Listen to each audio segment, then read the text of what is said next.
တာမန်မျိုးငယ်လေးတစ်မျိုးမှာအထက်တန်းကျောင်းသားအဆင်မပြေသူ၄ယောက်ဟာအပြစ်ပေးထိန်းသိမ်းခန်းမှာဆုံတွေ့ကြတယ်။ Spencer ကရှက်တက်ပြီးလူမှုဆက်ဆံရေးမကောင်းတဲ့ဂိမ်းသမားတစ်ယောက် Freddy ကယုံကြည်မှုရှိပေမဲ့အခက်အခဲတွေကြုံနေရတဲ့အားကစားသမား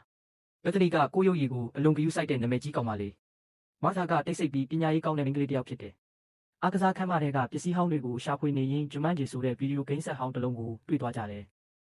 ဂိမ်းကိုဖွင့်လိုက်တဲ့အခါမမျှော်လင့်ထားတဲ့အရာတစ်ခုဖြစ်ပွားလာတယ်။သူတို့အားလုံးဂိမ်းလောကထဲကိုဆွဲခေါ်ခံလိုက်ရပြီးသူတို့ရဲ့ကိုယ်ခန္ဓာတွေဟာဂိမ်းထဲကစက်ကောင်တွေအဖြစ်ပြောင်းလဲသွားတယ်။ Spencer က Dusmolder Bravestone ဆိုတဲ့ကြံ့ခိုင်တဲ့စွန့်စားခန်းသမားဖြစ်သွားတယ်။ Freddy က Franklin Moss Finbar ဆိုတဲ့အရက်ပူတဲ့တိရစ္ဆာန်ပညာရှင်ဖြစ်သွားတယ်။ Martha က Ruby Roundhouse ဆိုတဲ့တိုက်ခိုက်ရေးသမားဖြစ်လာတယ်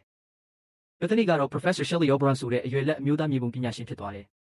အပြင်လောကကိုပြန်သွားဖို့နည်းလမ်းမရှိတော့ဘဲလူတိုင်းမှာအသက်3ချောင်းစီရှိတယ်ဆိုတာသိလာကြတယ်။အသက်အားလုံးဆုံးရှုံးသွားရင် Jumanji ထဲမှာထာဝရပိတ်မိနေမှာဖြစ်တယ်။သူတို့ရဲ့တာဝန်ကအဖိုးတန်ကြောက်မြတ်တစ်လုံးကိုရှာဖွေပြီးမူလနေရာသို့ပြန်ပို့ကဂိမ်းကိုထိန်းချုပ်ထားတဲ့ချိန်စာကိုဖျက်သိမ်းဖို့ဖြစ်တယ်။ဒါပေမဲ့တောရင်းကမလုံခြုံပါဘူး။အန္တရာယ်ရှိတဲ့တိရစ္ဆာန်တွေ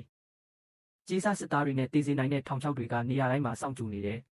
ခရီးစဉ်အစမှာပဲကြေးစားစစ်သားတွေမောင်းနေတဲ့ရဟတ်ယာဉ်တစ်စီးရဲ့တိုက်ခိုက်မှုကိုကြုံတွေ့ရတယ်။သူတို့အန္တရာယ်ကနေခက်ခက်ခဲခဲလွတ်မြောက်နိုင်ခဲ့ပြီးဒီဂိမ်းဟာအသက်ရှင်ရေးတင်မဟုတ်ပဲအဖွဲ့လိုက်ပူးပေါင်းလုပ်ဆောင်ဖို့လိုအပ်ကြောင်းသိလာကြတယ်။ Freddy ကတော့အရက်ပူတဲ့စက်ကောင်ဖြစ်သွားတဲ့အတွက်အားနည်းတယ်လို့ခံစားရတယ်။အရင်ကအားကြီးဆုံးသူဖြစ်ခဲ့ပေမဲ့အခုတော့မိမိကိုယ်ကိုအကူအညီမဲ့နေတယ်လို့ခံစားနေရတယ်။ Spencer ကတော့သူ့ရဲ့ကိုယ်ခန္ဓာအသစ်မှာအဆင်ပြေနေပေမဲ့အားအင်တစ်ခုတည်းနဲ့ဒီအခြေအနေကနေလွတ်မြောက်နိုင်မှာမဟုတ်ဘူးဆိုတာနားလည်လာတယ်။အဖွဲ့သားတွေဟာအပြင်ဘက်ကအန္တရာယ်တွေနဲ့တာမကကိုယ်ပိုင်စိတ်ပိုင်းဆိုင်ရာအားနည်းချက်တွေကိုလည်းရင်ဆိုင်ရတယ်။ခရီးဆက်ရင် Jumanji ရဲ့နှက်ဆိုင်တဲ့သင်ခန်းစာတွေကိုနားလည်လာကြတယ်။ Spencer ကတငယ်ချင်းတွေကိုယုံကြည်တတ်လာတယ်။ Bethany ကတော့အမျိုးသားတစ်ယောက်ရဲ့ခန္ဓာကိုယ်ထဲမှာနေရင်းရုပ်ရည်ထက်ပိုအရေးကြီးတဲ့အရာတွေရှိတယ်ဆိုတာသိလာတယ်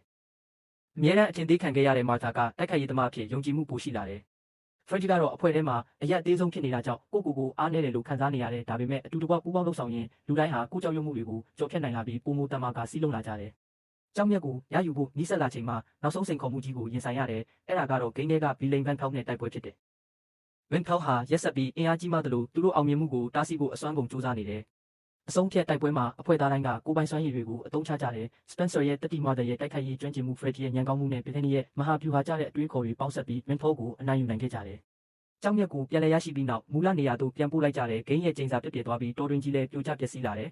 ။အရာအားလုံးပြောင်းလဲသွားတဲ့အဖွဲ့သားတွေဟာနောက်ဆုံးအသက်မကုန်ခင်လေးမှာပဲအပြင်လောကကိုပြန်ရောက်လာကြတယ်။သူတို့အသက်ရှင်ကျန်ရစ်ခဲ့တယ်ကြီးထွားရင်ကျက်လာခဲ့တယ်။အပြင်လောကကိုပြန်ရောက်လာတဲ့အခါသူတို့ဟာအရင်လိုမဟုတ်တော့ဘူး။ Spencer ကယုံကြည်မှုရှိလာတယ်။ Freddy ကသူ့ရဲ့တကယ်အားသာချက်ကိုရှာတွေ့သွားတယ်။ Bethany ကရုပ်ရည်ကိုသာဦးစားပေးနေရကနေပတ်ဝန်းကျင်ကလူတွေကိုတန်ဖိုးထားတက်လာတယ်။ Martha ကလည်းသူမရဲ့အတွင်းစွမ်းအားကိုလက်ခံအသုံးချတက်လာတယ်။ဒါပေမဲ့အားလုံးမပြီးသေးဘူး။ Jumanji ဟာနောက်ထပ်စိန်ခေါ်မှုအသစ်တွေအတွက်အမြဲစောင့်ဆိုင်းနေပြီးသူတို့ကိုထပ်မံစမ်းသပ်ဖို့အသင့်ရှိနေဆဲဖြစ်တယ်။